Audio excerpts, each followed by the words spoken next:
The lights dimmed over the arena in Banja Luka, and a low hum of anticipation rippled through the packed crowd, an energy that only boxing can summon. This wasn't just another fight on the card, it was a collision of rising ambition and calculated precision. First to emerge from the shadows was Shokhobzhon Shukurov, a 26-year-old technician from Tajikistan, unbeaten but still unproven on the big stage. His footsteps were calm, almost too calm, as if he carried a quiet belief that the chaos of the ring would bend to his rhythm.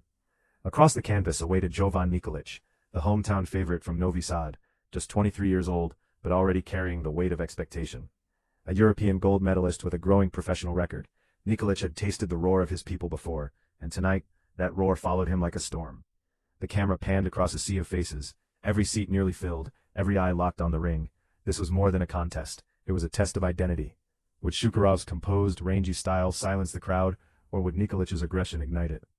As both fighters stepped into the center, gloves raised, the referee's instructions barely cut through the noise. The tension was thick, the stakes undeniable.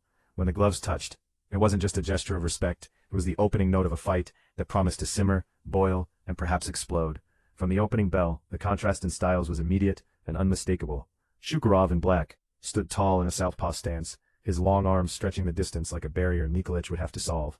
He moved with a certain languid rhythm, almost relaxed, but behind that calm was timing, calculation, and subtle danger. Nikolic in white pressed forward, probing, testing, looking for an entry point. He pawed at the lead hand, trying to disrupt the rhythm, trying to create openings where none seemed obvious. The first round unfolded like a chess match disguised as a fight. Shukurov flicked out 1-2s, dipping occasionally to dig into the body, while Nikolic circled, feinted, and searched for a way inside. There were flashes, brief moments where Nikolic's right hand found the body, where Shukurov's counter snapped back in reply, but nothing decisive. The crowd watched intently, sensing the tension but waiting for ignition, and yet beneath the surface, a narrative was forming. Shukurov was comfortable at range, dictating tempo, while Nikolic was the hunter, trying to turn a slow burn into a fire. The question lingered in the air, who would impose their will first? Because in fights like this, it's not always the hardest punch that wins, it's the fighter who forces the other into unfamiliar territory.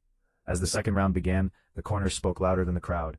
Nikolic's team urged him forward, more combinations, more pressure, more urgency, and for a moment, it seemed like he might answer that call. He closed the distance, got shoulder to shoulder, but then hesitation. Instead of unleashing, he reset. Instead of overwhelming, he switched stances, drifting into southpaw himself, perhaps searching for a different angle, perhaps overthinking the moment. Shukurov, meanwhile, remained composed. He took steps back, controlled the space, and when Nikolic edged too close without committing, he punished him with sharp left hands. It was subtle, but effective. The pace of the fight began to favor the visitor. This was the kind of tempo Shukurov thrived in, measured, controlled, almost clinical. Nikolic had opportunities, moments where he was right in front of his opponent, where the crowd expected an explosion. But the punches didn't come in volume, and in boxing hesitation can be as costly as a mistake. The round closed with a mutual touch of gloves, a sign of respect, but also a reflection of the fight itself, competitive, yet restrained. For Shukurov this was comfort. For Nikolic, it was a warning, because if he allowed this rhythm to continue, he risked letting the fight slip through his fingers, one quiet round at a time. Then came the third round, the turning point, not in terms of fireworks, but in tension. The fight moved into its second half, and with it came urgency. Nikolic pressed forward again, trying to impose himself, but Shukurov's timing remained sharp. As they exchanged at closer range, a moment of chaos unfolded. A clash, a scrape, and suddenly, blood. A cut appeared near Nikolic's eye, the thin line that carried heavy implications. In a 4-round fight, a cut isn't just damage, it's a ticking clock.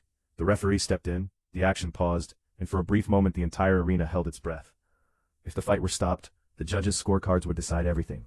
But Nikolic wasn't ready to leave it to chance. When the action resumed, something shifted. He began to find the right distance, not too far, not smothered inside, but that crucial mid-range where his punches could flow. He let his hands go more freely, forcing Shukurov onto the defensive. The Tajik fighter responded, tying up when necessary, using his length to disrupt, but the dynamic had changed. This was the first glimpse of what Nikolic could do when he committed. Still, it wasn't perfect.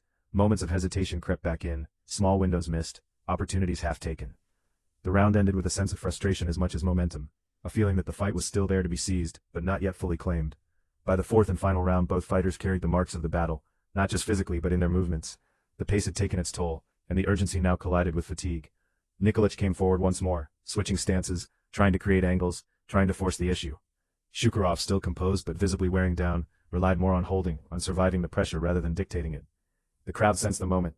They urged Nikolic on, their voices rising with every step he took forward. This was his fight to win, or lose, and finally, he began to let his hands go with more intent. Short bursts, body shots, quick combinations, nothing spectacular, but enough to tilt the balance.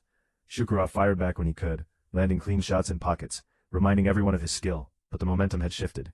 As the final seconds ticked away, both fighters dug deep, pushing through exhaustion, knowing that every punch could matter. No knockdowns, no dramatic finish. Just a fight that simmered rather than exploded. When the decision was announced, it was Jovan Nikolic who had his hand raised. A victory, yes, but not a flawless one. For Nikolic, it was a lesson in decisiveness, in trusting his instincts. For Shokhobzhon Shukurov, it was proof that he belonged, even in defeat. And for the fans, it was a reminder that not every fight is about fireworks. Some are about the quiet, grinding battle for control, where the smallest edges decide the outcome.